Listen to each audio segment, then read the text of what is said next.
चलो भाई. So students, we come on to yet another session of our crash course, and in this session we are going to study about cockroach, Periplaneta americana. Okay. So not wasting much amount of your time, we directly come on to the topic, the cockroach. So crash course में जैसा कि मैंने आप लोगों को बार बार बताने की कोशिश की है, मैं सिर्फ उन्हीं चीजों का जिक्र करूंगा जो चीजें हो सकता है कि आप भूल जाओ, ब्रश अप ना हो पाई हूं. आइए देखते हैं कुछ चीजों को. सबसे पहला उसका टेक्सोनॉमिक स्टेटस है बेटा. जो कॉकरोच का टेक्सोनॉमिक स्टेटस होता है उसको आपको पता होना चाहिए, और ये रीजन भी पता होना चाहिए कि वो उस टेक्सोनॉमिक स्टेटस में क्यों ही प्लेस किया गया है, ये भी आपको पता होना चाहिए. तो सबसे पहला है फाइलम ऑर्थोपोडा. ठीक है, ये फाइलम ऑर्थोपोडा को बिलोंग करता है. क्यों बिलोंग करता है? बिकॉज ज्वाइंट अपेंडेजेस हैं एंड काइटिनस एक्सोस्केलेटन है. जो इनका एक्सोस्केलेटन है वो काइटिन नाम का एक पॉलीसेकेराइड है उसका बना हुआ है, और जो कि इनको एसिड अटैक से, हीट से, कोल्ड से बचाता है. तो ये काइटिन जो है ये इनके ऊपर की कवरिंग है डियर. ठीक है, और इसके अलावा इनके अपेंडेजेस में जॉइंट्स होता है. इनके अपेंडेजेस खुद जॉइंट नहीं होते हैं. अपेंडेजेस यानी कि लेग्स जो हैं उनके बीच में जॉइंट्स देखने को मिलेगा. So that's why joint appendages and chitinous exoskeleton की ये जो खूबी है, खासियत है, यही सवाल आपसे पूछेगा कि क्यों रखा गया उनको ऑर्थोपोडा में. ठीक है, इसके बाद जो क्लास इनकी कही गई है वो है इंसेक्टा. तो क्लास इंसेक्टा में क्यों रखा गया है? 3 pair of joint legs. 3 pair of joint legs. 3 pair के जॉइंट लेग्स हैं. 2 पेयर ऑफ विंग्स भी हैं. फिर इसका जो ऑर्डर है वो डिक्टायोप्टेरा या ऑर्थोप्टेरा रखा गया है, क्योंकि इनके जो 2 पेयर ऑफ विंग्स थे वो डिसिमिलर हैं. भाई 3 pair of joint legs and 2 pair of wings. 2 pair of wings ये तो थी. अब इनको ऑर्डर ऑर्थोप्टेरा में इसलिए प्लेस किया गया है क्योंकि ये जो विंग्स हैं 2 पेयर की, वो दोनों आपस में डिसिमिलर हैं. जो आगे वाला विंग होता है इनका, जो 4 विंग है, वो ज्यादा बड़ा होता है. जो हाइंड विंग है वो छोटा होता है. तो डिसिमिलर विंग्स की वजह से इनको ऑर्डर डिक्टियोप्टेरा या ऑर्थोप्टेरा में रखा गया है. फिर जीनस और स्पीशीज का नाम दिया गया है periplaneta americana, which is American cockroach. ठीक, चलो ये तो वो सारी चीजें हैं जो कि किताबों में लिखा भी हुआ है. इसके अलावा आपको ये पता होना चाहिए कि हैबिटेट वाइज ये जो है कर्सोरियल फास्ट रनिंग है, नॉक्टर्नल है, अपनी फीडिंग हैबिट में रात में ही निकलता है, और ओमनीवोरस है, यानी ये वेज और नॉन वेज दोनों का ही भक्षण करता है. इसके अलावा इनमें कैनाबलिस्टिक एक्टिविटी यानी कैनाबालिज्म भी देखने को मिला है कि अपनी ही स्पीशीज के कॉकरोच को भी ये भूख लगने पर खा जाते हैं. ठीक है, तो ये पेरिप्लानिटा अमेरिकाना के बारे में एक इंट्रोडक्शन था आप लोगों को. आइए अब उसका एक मॉर्फोलॉजिकल स्ट्रक्चर देखें. तो इसमें आप पहले इनकी बॉडी को हेड, थॉरेक्स और एब्डोमेन 3 भाग में डिवाइड करके स्टडी किया जाता है बेटा. जो सबसे पहला होता है वो होता है हेड. ठीक, हेड इनका. फिर ये जो पोर्शन होता है ये इनका, इसको कह देते हैं थॉरेक्स.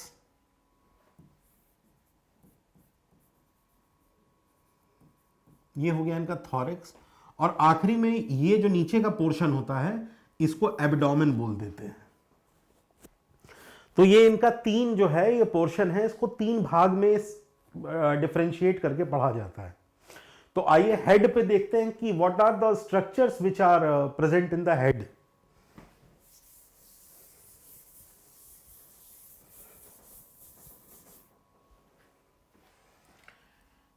एंटीना है, कंपाउंड आई है. ठीक है, ये हेड बता रहे हैं. ठीक,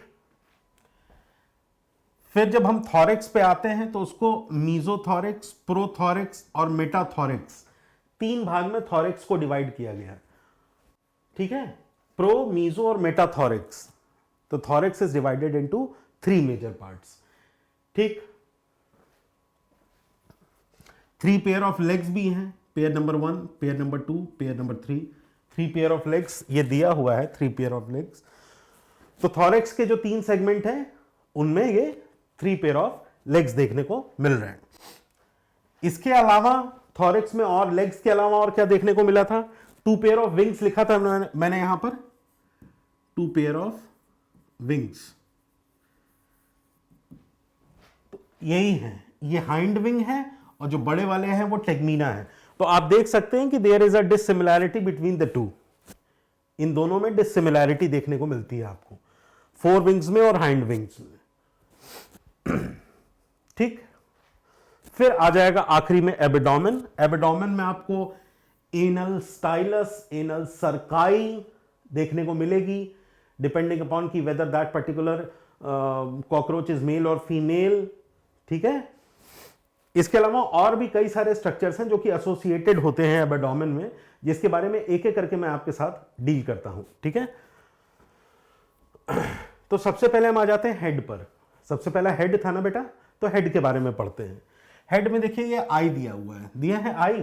तो क्रैश कोर्स में आप आई, जब आपको कॉकरोच की आई याद आएगी, मम्मी नहीं, कॉकरोच की आई, तो आप कहेंगे कि इसमें मोजाइक विजन होता है, और जो आई है कॉकरोच की वो कंपाउंड आई है, यानी नंबर ऑफ ओसिला की मिल के बनी हुई है। ठीक है।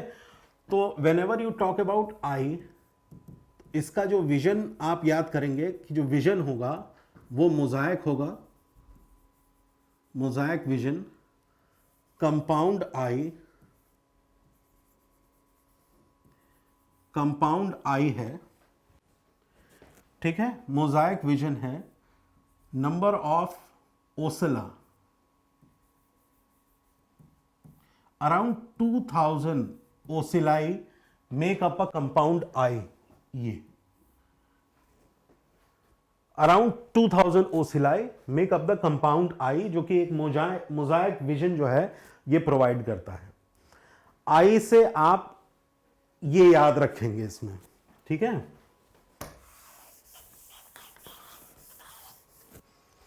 इसके अलावा देखिए ये वर्टेक्स और ऑक्सीपट ये दिया हुआ है, ये on the top of the, ये जो है ये वर्टेक्स, ये काइटिनस प्लेट है। बेसिकली आपको ये पता होना चाहिए कि जो कॉकरोच की बॉडी है वो काइटिनस प्लेट की मिल के बनी होती है ना, काइटिन की प्लेट की मिल के बनी हुई थी।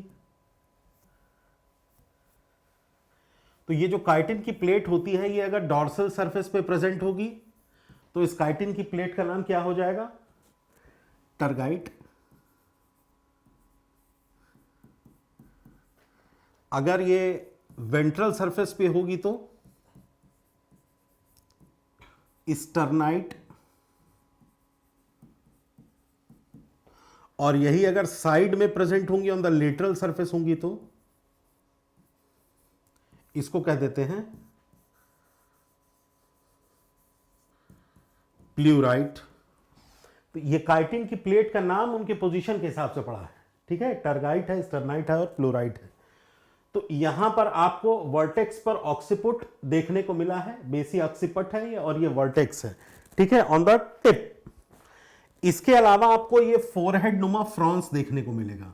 दिस इज फोरहेड, फोरहेड नुमा फ्रॉन्स देखने को मिलेगा। ठीक है। एंटीना, जब एंटीना की बात करेंगे तो सेगमेंटेड एंटीना है।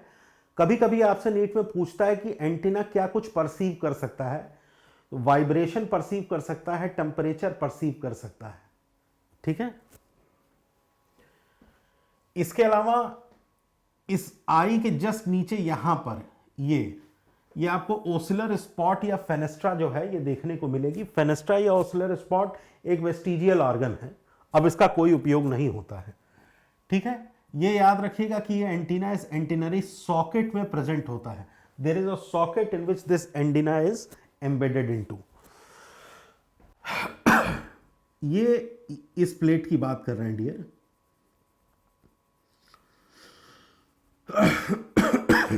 It is present on both the sides.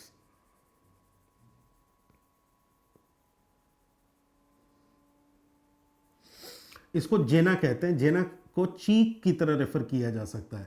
देखिए बेसिकली माउथ पार्ट के बारे में स्टडी कर रहे हैं ना हम लोग, तो माउथ में क्या होता है, अपर लिप होता है, लोअर लिप होता है, चीक होते हैं कि नहीं। तो जो जेना है इट रिजेंबल्स चीक्स, ठीक है। लेबियम जो होता है वो अपर लिप होता है, लेब्रम जो होता है वो लोअर लिप होता है। इसके अलावा ये जो जॉ बोन होती है इसको क्या कहते हैं, मैंडिबल कहते हैं ना, तो ये मैंडिबल हो गया। ऊपर की जो अपर जॉ की बोन होती है उसको क्या कहते हैं, मैक्सिला कहते हैं ना, तो मैक्सिलरी पैल्प है, ये जो छोटे छोटे प्रोजेक्शंस निकल के आ रहे हैं ना इनको पैल्प कहते हैं, ये छोटे छोटे प्रोजेक्शंस इनको पैल्प कहते हैं। तो मैक्सिला है, मैंडिबल है, जेना है, लेबियम है, लेब्रम है, तो ये पूरे के पूरे माउथ पार्ट्स हैं, ठीक है। Chewing and biting type of mouth part पाया जाता है, जैसे बटरफ्लाई में साइफोनिंग टाइप ऑफ, हनी बी में लैपिंग टाइप ऑफ, मॉस्किटो में sucking and piercing type of. तो ठीक इसी प्रकार से इसमें biting and chewing type of mouth part पाया जाता है। देखिए ये लेबियम है, ये लेबियल पैल्प्स हैं। पैल्प्स का मतलब ये छोटे छोटे जो प्रोजेक्शंस बाल के जैसे दिख रहे हैं ये निकले रहते हैं बाहर। बेसिकली ये सेंसरी होते हैं फंक्शन में, ये जो पैल्प्स होते हैं basically they are sensory in function. इनका अपना सबडर्मल सेंसिला नाम की सेल्स होती हैं, न्यूरोसेंसरी सेल्स होती हैं, इनको सेंसिला कहते हैं, उनके साथ इनका अटैचमेंट होता है, ठीक है। So they serve as a tactile function, ये सेंसरी फंक्शन को सर्व करते हैं। तो ये कुछ मिल करके देखिए ये लेब्रम दिया हुआ है, labium upper lip, labrum lower lip, मैंने बता रहा था आप लोगों को। तो ये क्या है डियर कि ये पूरा एक डायग्राम है जो कि आपको ये बताता है कि माउथ पार्ट कैसा है and what are the things which are involved in the mouth parts, ठीक है। ये याद रखेंगे कि जो हेड होता है वो बॉडी की लॉन्ग एक्सिस के 90 डिग्री पे, ये देखिए मान लीजिए कॉकरोच की बॉडी है, ये एब्डोमेन हो गया, थॉरेक्स हो गया, तो ये लॉन्ग एक्सिस है, this is the long axis. तो जो हेड होगा वो इस एक्सिस में होगा, at an 90 degree to the long axis of the body. The head is placed at the right angle to the long axis of the body. तो ऐसी condition को हाइपोग्नेथस स्टेट कह देते हैं, ठीक है।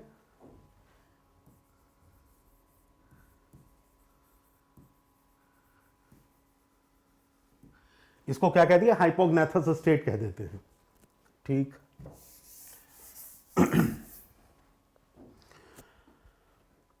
याद रखिएगा कि एम्ब्रियोनिक स्टेज में जो कॉकरोच होता है उसके 20 सेगमेंट होंगे, लेकिन बाद में फ्यूज होकर के ये 6 हेड के सेगमेंट जो हैं ये फ्यूज होकर के एक हेड का सेगमेंट बना लेंगे। 3 थॉरेक्स के रहते हैं, ये 3 के 3 ही रह जाएंगे थॉरेक्स के, और उसके अलावा 11 एब्डोमेन के होते हैं, ये 10 रह जाते हैं एब्डोमेन में। ये है मैच्योर, ये है एम्ब्रायो, ठीक है। तो इसमें टोटल 20 सेगमेंट्स होंगे एम्ब्रियोलॉजिक स्टेज में, ठीक है। और जबकि 14 सेगमेंट हो जाते हैं एडल्ट स्टेज में। तो ये भी एक कैलकुलेशन है जिसको कि आप याद रख सकते हैं, ठीक है। तो बस यही है, क्रैश कोर्स में आपको रिवीजन करना है और कुछ नहीं। इन एम्ब्रियो से जब मैच्योर, अरे भाई जैसे जब बेबी पैदा होता है तो उसकी नंबर ऑफ बोन्स ज्यादा होती हैं, लेकिन धीमे धीमे करके सारी फ्यूज कर जाती हैं, 206 ही बचती हैं। तो एम्ब्रियो और मैच्योरिटी, मैच्योर यानी मैगो जो एडल्ट है उसमें जो सेगमेंट्स हैं वो भी मैच्योर हो जाते हैं।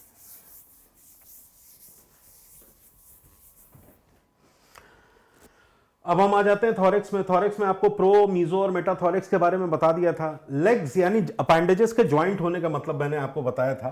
तो देखिए जो ज्वाइंट अपेंडेज है, तो इसका जो सबसे मेजर पोर्शन है वो कॉक्सा है, कॉक्सा के बाद फीमर है, फिर ट्रोकेंटर है, फिर टीबिया है, और आखिरी में टार्सेस है। तो ये जॉइंट अपेंडेजेस हैं, यहां पर जॉइंट मिलेंगे आपको देखने को।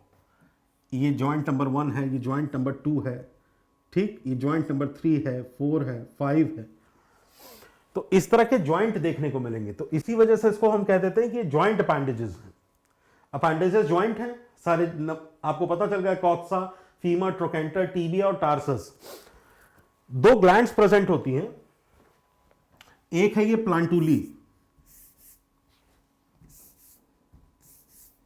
ये देखिए एक ग्लैंड है ये प्लांटूली और एक ग्लैंड है ये अरोलियम।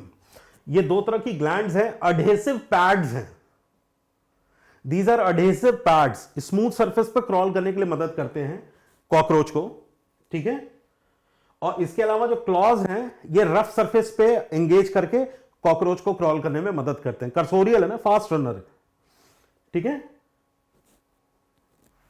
तो ये 2 ग्लैंड्स हो गई जो कि आपको याद रहनी चाहिए।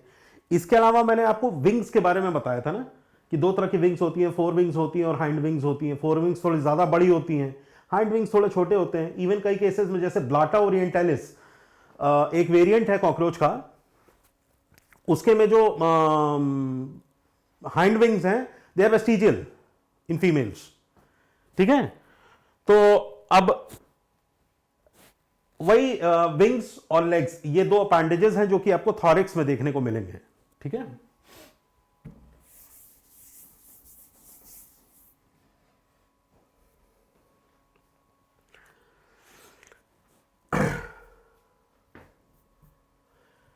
इससे पहले कि मैं ये शुरू करूं, एब्डोमेन के बारे में बता दूं। एब्डोमेन का जो सेगमेंट होते हैं, एब्डोमिनल सेगमेंट जो होंगे वो होते 10 हैं भाई। 10 एब्डोमिनल सेगमेंट होते हैं, लेकिन दिखाई किसी में 7 देते हैं, किसी में 8 देते हैं। एक्चुअली होता क्या है, जो फीमेल में 7th सेगमेंट है वो 8th और 9th सेगमेंट के साथ इट इज टेलीस्कोप्ड इनसाइड। जैसे आप वो बनाते हैं, कभी आपने वो लैया चूरा वाला मटर वाला खाया है, उसमें वो आपको इस तरह से कागज का करके बना के दे देता है। ठीक उसी प्रकार से जो 7th वाला होता है ना, they are telescoped inside that cockroach, so they are not actually visible, वो विजिबल नहीं होते एब्डोमिनल सेगमेंट्स। इसके अलावा एब्डोमिनल सेगमेंट्स में स्टिंक ग्लैंड्स भी प्रेजेंट होती हैं, जिसको कि आपको पता होना चाहिए। एनल सर्काई और एनल स्टाइलस भी प्रेजेंट होते हैं। One is for sound perception and other is for the anchorage during the copulation, जो कि सिर्फ और सिर्फ मेल्स में ही पाया जाएगा। तो ये चीजें आपको पता होनी चाहिए एब्डोमिनल सेगमेंट से रिलेटेड, ठीक।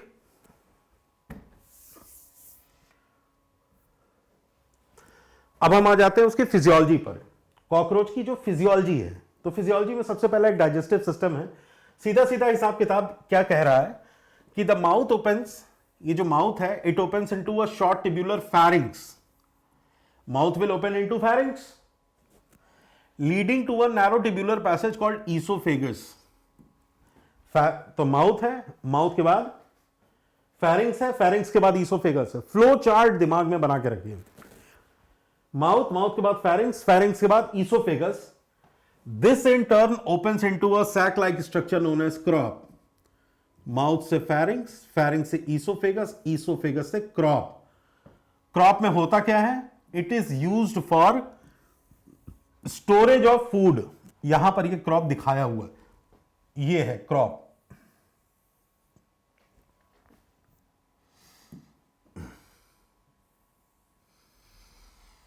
ये हिस्सा जो है ये क्रॉप का है, ठीक।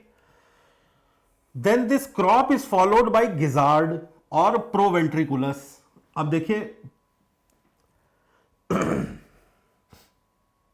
The crop is followed by gizzard, ये लगभग यहां पर एक गिजार्ड होगा।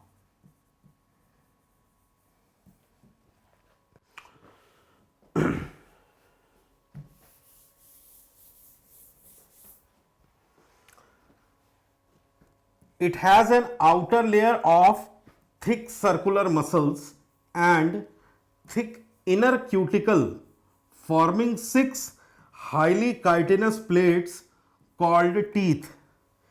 Gizzard helps in grinding the food particle. तो स्टोरेज जो है वो क्रॉप का काम हो गया, और गिजार्ड का क्या काम है? Grinding of the food. तो ये दो चीजें आप याद रखिएगा, gizzard is for grinding, as crop is for storage. दो तो ये चीजें हुई। अब मैं आप लोगों को कुछ डिटेलिंग बताता हूं जो हो सकता है कि आप भूल जाते हो। जैसे सलाइवरी ग्लैंड, सलाइवरी ग्लैंड में इसकी एक ट्यूब्यूलर यूनिट होती है जिसको कि कंडक्टिंग यूनिट कह सकते हैं, और दूसरी इसकी रिजर्वायर यूनिट होती है।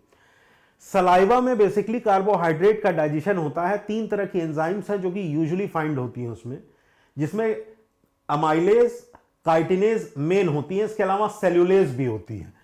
तो मेजर कार्बोहाइड्रेट जो है उसकी जो सिंथेसिस, उसकी जो डाइजेशन है कार्बोहाइड्रेट का, वो सलाइवरी ग्लैंड में होगा। कौन कौन सी एंजाइम बता रहा हूं बेटा मैं? अमाइलेज है और काइटिनेज है और सेल्यूलेज है।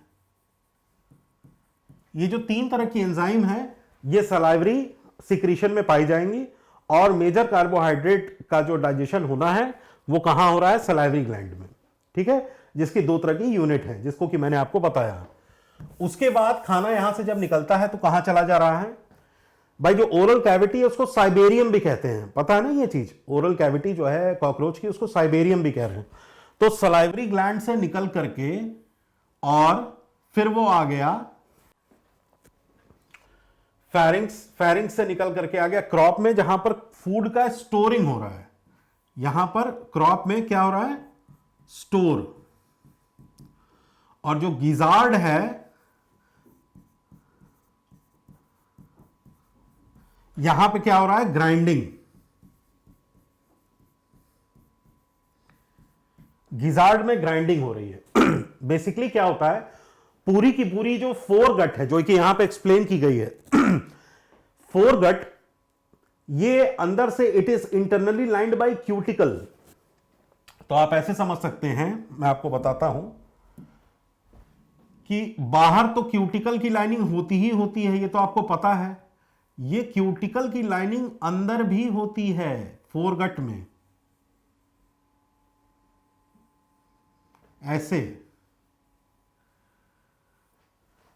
ये क्यूटिकल की लाइनिंग अंदर भी होती है, बाहर से अंदर की ओर भी फोरगट जो होता है पूरा का पूरा क्यूटिकल से लाइंड होता है। तो यही क्यूटिकुलर लाइनिंग जो होती है वो इनके सर्कुलर और लॉन्जिट्यूडनल मसल्स में भी होती है। किसके? गिजार्ड के। तो 3-3-6 क्यूटिकुलर टीथ जो होते हैं ऐसे बाहर की ओर प्रोजेक्ट हो जाएंगे और आपस में ग्राइंडिंग करते रहते हैं ऐसे ऐसे। तो जो फूड होता है वो पिस जाता है, पेस्ट जैसा बन जाता है यहां पर गिजार्ड में। तो ग्राइंडिंग जो होती है that takes place in gizzard. अच्छा, ये याद रखिएगा एट दिस पॉइंट कि maximum digestion takes place in mid portion which is known as mesenteron. Mesenteron यानी मिड गट। यहां पर मैक्सिमम डाइजेशन पूरा का पूरा आप समझ लो, जो प्रॉक्सिमल पार्ट है मीसेंटेरॉन का, वहां पर मैक्सिमम अमाउंट ऑफ डाइजेशन हो जाता है।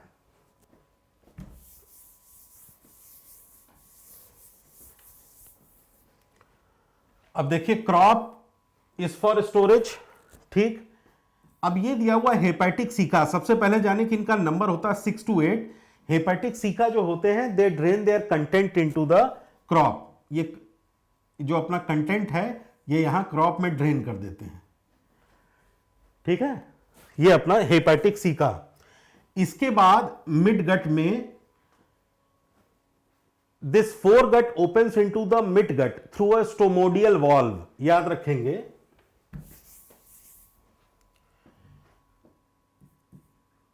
फोरगट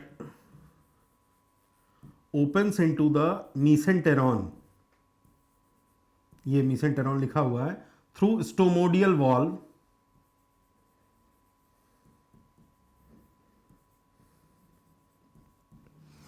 ठीक है, एक वॉल्व है जो कि एंट्री को प्रिवेंट करता है, स्टोमोडियल वॉल्व। अब ये जो मीसेंटेरॉन है, अब ये जो मीसेंटेरॉन है what it is going to do, mesenteron एक पेरिट्रॉफिक मेम्ब्रेन सिक्रीट करता है। Mesenteron secretes a peritrophic membrane. It secretes a peritrophic membrane, mesenteron. ये करता क्या है, ये जो ग्राइंडेड फूड गिजार्ड से आया था थ्रू द स्टोमोडियल वॉल्व, तो इसके ऊपर एक कवरिंग बना देता है ताकि जो मीसेंटेरॉन है, यहां पर तो क्यूटिकल है नहीं, मीसेंटेरॉन इज हाईली मस्कुलर, तो वो अंदर की ओर अब्रेजन ना हो जाए, क्योंकि ये जो सेल्यूलोज के पार्टिकल्स होते हैं ये अब्रेड ना कर दें। अच्छा, यहां पर एक छोटी सी खास बात याद रखने वाली बात यह है कि जो ये पेरिट्रॉफिक मेम्ब्रेन होती है, it is fully permeable to digestive enzymes. ये याद रखिएगा। membrane is, this peritrophic membrane is fully permeable to digestive enzyme because most of the digestion is going to take place over here in the mesenteron or either in the crop. यहां पे तो food का storage भी हो रहा है, ठीक है। तो it is permeable to enzymes, ठीक। तो मीसेंटेरॉन से फिर हाइंड गट की ओर निकल आता है। तो हाइंड गट के 3 पोर्शन होते हैं, इलियम, कोलोन और रेक्टम। तो रेक्टम जो होता है it leads to anus outside, ठीक है। और यहां पर आपको मेल्फिजियन टिब्यूल्स भी देखने को मिलेंगे। ये मेल्फिजियन टिब्यूल्स जो होते हैं ये पतले पतले ऐसे होते हैं, ठीक है। These are excretory organs of the cockroach. लगभग 100 से 150 100 to 150 malphizian tubules are present over here which absorbs the uric acid out of it, and maximum amount of water is also absorbed from this portion of the hind gut. तो ये पूरा एक digestive system है। इसके बाद हम respiration पे आ जाते हैं। जब भी रेस्पिरेशन का नाम आएगा तो आप याद रखेंगे कि यहां पर रेस्पिरेटरी टिब्यूल्स हैं जिनको कि हम ट्रैकियल सिस्टम भी कहते हैं, ठीक है। कॉकरोच का अपना एक स्पिराकल्स जो कि बाहर की ओर निकलते हैं, small pores which are guarded by the valve and ciliary projections, और पूरा का पूरा पाइपलाइन सिस्टम है अंदर। यहां पर आप नीले रंग से इसमें देख सकते हैं, जो ब्लू रंग से ड्रॉन है वो पूरा का पूरा इनका ट्रैकियल सिस्टम है, ट्रैकियल ट्यूब्स हैं जो ब्लू रंग से हैं, ब्लू कलर से ट्रैकिया है।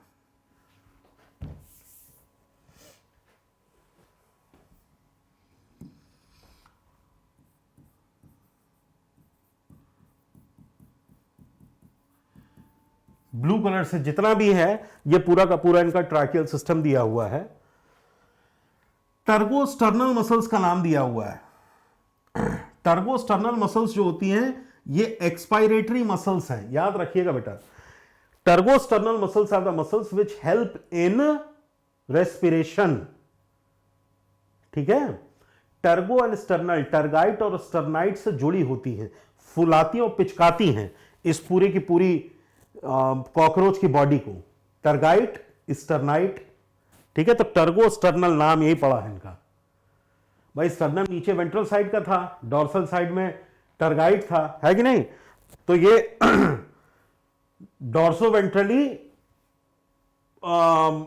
अगर वॉल्यूम बढ़ा देंगी तो एयर विल गश इन, और वही अगर पिचका देंगी तो एयर विल गश आउट।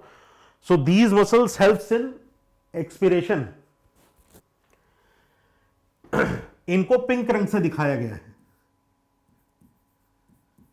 यहां पर। ये टर्बोस्टर्नल मसल्स हैं, ब्लू रंग से पूरा ट्रैकियल सिस्टम दिखाया गया है। येलो कलर से देखिए सारे गैंग्लियंस के बारे में दिया हुआ है, किस तरह से डबल देख रहे हैं, डबल है ना ये।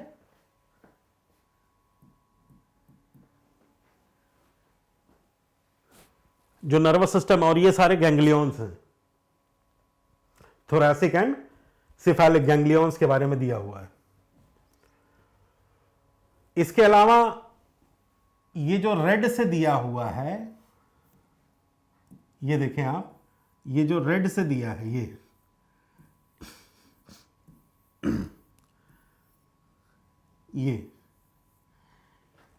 ये जो दिए हुए हैं ये ही तो स्पिराकल्स है। यही स्पिराकल्स हैं। जो ये छोटे छोटे दिए हुए हैं अंदर रेड से, ये स्पिरैकल्स हैं। आइए पढ़ते हैं। Network of respiratory tubule, this network opens outside the body by spiracles. This network, which network?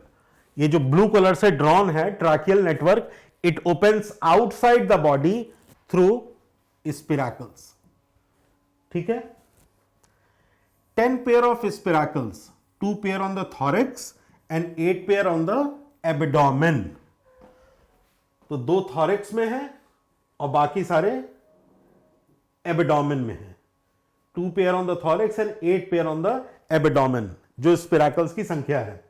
The spiracles are located on pleuron, याद है ना, lateral side of the body, जो प्लूराइट की प्लेट थी वहां पर इनका लोकेशन होता है स्पिरैकल्स का। Each spiracle is guarded by a valve। ये जो ओपनिंग है यहां पर एक वाल्व प्रेजेंट होता है डियर। वाल्व जो कि सिंगल डायरेक्शन में एयर के फ्लो को पेटेंट करता है, and it bear ciliary like bristles for the filtering the incoming air. जो सीलियरी प्रोजेक्शंस होते हैं वो इनकमिंग एयर के फिल्टरेशन के लिए होते हैं। और यूजुअली जो स्पिरैकल्स हैं जिनको कि मैंने बताया कि this tubular system is opening outside the body through these spiracles, through these pores, ठीक है, they are usually guarded by a valve. Blood vascular system, कई बच्चे जानते हैं ब्लड वैस्कुलर सिस्टम के बारे में, मैं आपको बताता हूं। जो open type of circulatory system है आर्थ्रोपॉड में, आपको पता है, देखिए क्या लिखा है। Open type of circulatory system है, इसको लैक्यूना, लैक्यूनर टाइप भी इसलिए कहते हैं क्योंकि lacuna means blood filled space, जहां पे हेमोलिम्फ इकट्ठा रहेगा, and the organs are directly based into it, in which the blood remains filled in the tissue spaces और known as blood sinuses. Blood sinus spaces, sinus का मतलब होता है blood filled space. The blood vessels are poorly developed and open into the tissue spaces और the haemocoel. ठीक है, seal coelomic body cavity, तो हीमोसिलोमिक body cavity जिसको कि कह दिया गया है, these blood vessels are poorly developed and open into the tissue spaces और द हेमोसील। ठीक है, हेमोसील के अंदर जो टिश्यू फ्लूइड भरा हुआ उसको कहेंगे क्या हम? हेमोलिम्फ। क्या कह देंगे?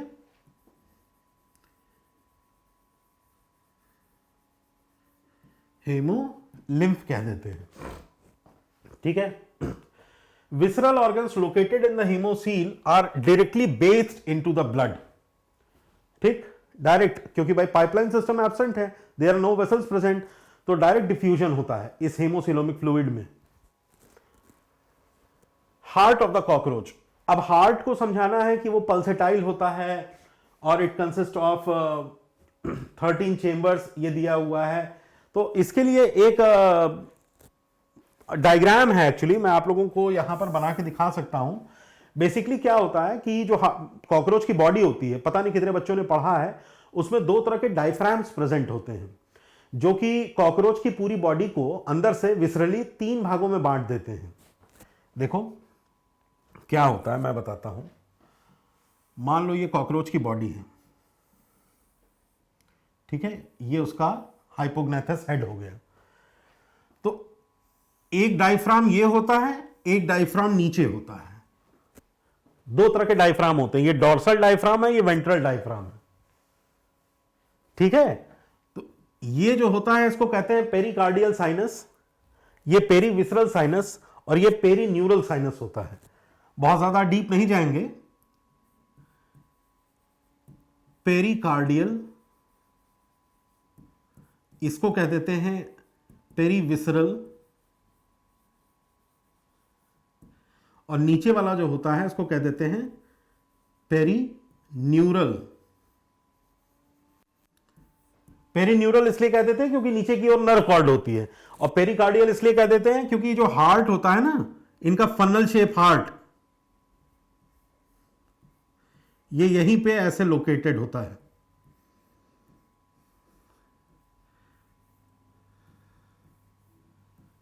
ऐसे 13 चेंबर करके, ऐसे करके 13 चेंबर्स होते हैं ऊपर की ओर, और यहां से जो ब्लड होता है ये ऑस्टिया के थ्रू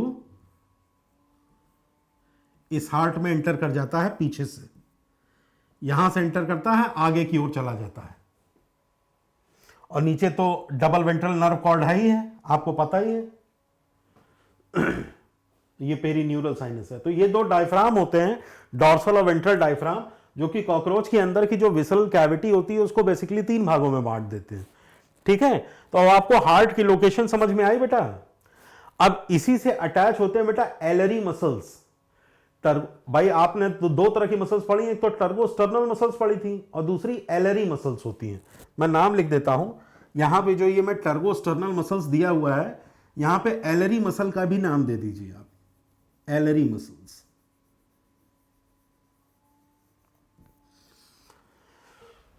तो एलरी मसल्स जो होती हैं ये फैन शेप मसल्स होती हैं, ऐसे फैन शेप मसल्स होती हैं।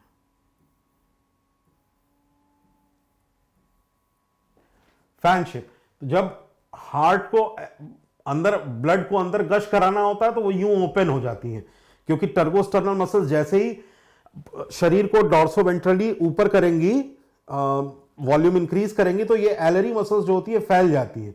तो एलरी मसल्स कॉम्ब की तरह होती हैं, जब ये फैल जाती हैं तो अंदर प्रेशर कम होने की वजह से ऑस्टिया, जो छोटे छोटे स्पेसेस होते हैं, उनके थ्रू ब्लड अंदर एंटर कर जाता है इन कार्डियक चेंबर्स में। ठीक है,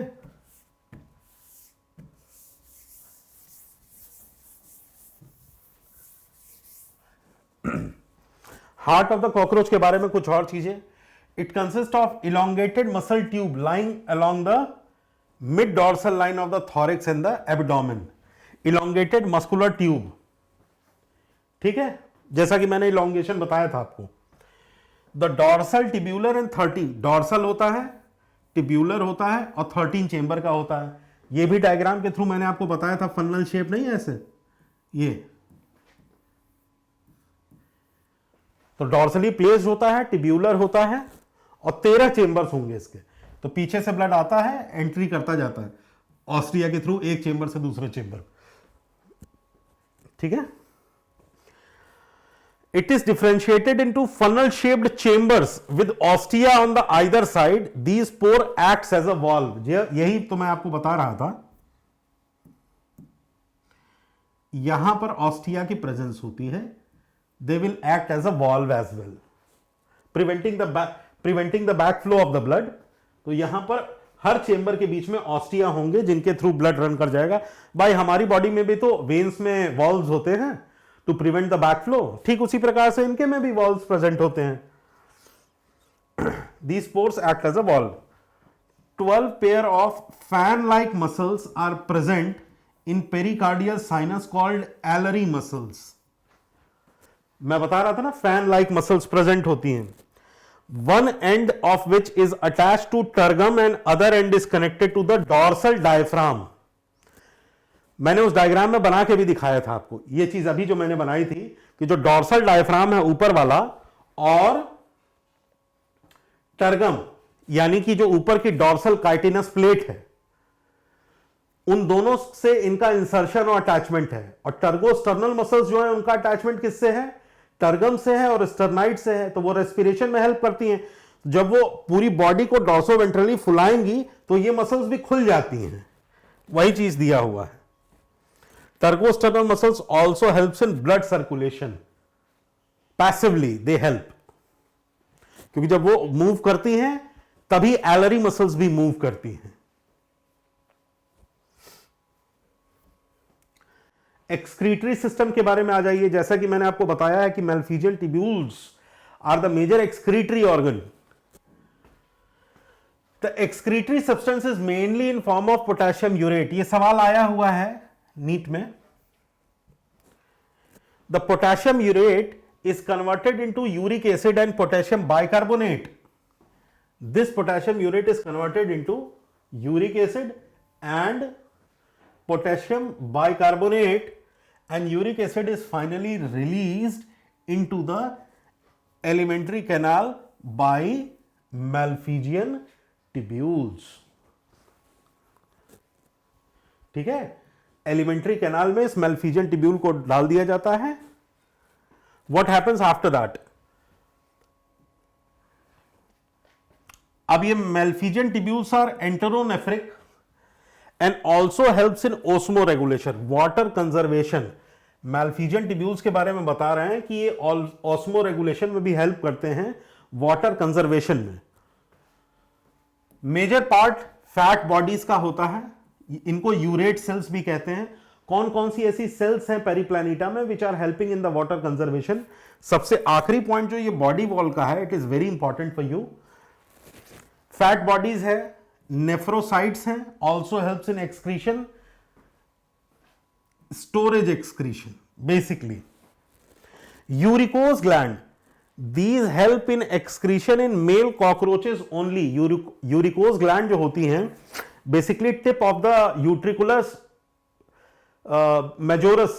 भाई यूट्रिकुलर ग्लैंड होती है, उसमें दो तरह के लॉन्ग और शॉर्ट प्रोजेक्शंस होते हैं. जो लॉन्ग प्रोजेक्शंस होते हैं उनके टिप पर ये यूरिकोज ग्लैंड्स पाई जाती हैं. तो वो सिर्फ मेल में ही पाया जाएगा, क्योंकि जो यूट्रिकुलर ग्लैंड होती है सिर्फ मेल्स में पाई जाती है. तो एक हद तक ये यूरिकोज ग्लैंड भी हेल्प करती है excretion in male cockroaches only. जो लास्ट पॉइंट है उसको ध्यान से समझिएगा कि जो यूरिक एसिड निकल रहा है, एलिमेंट्री कैनाल में निकल रहा है, या जो एब्जॉर्ब हो रहा है, ये जा कहां रहा है? देखिए बॉडी वॉल किस तरह से हेल्प करती है एक्सक्रीशन में. It absorbs the excretory material from the haemocoel. ठीक है, बॉडी वॉल क्या कर रही है?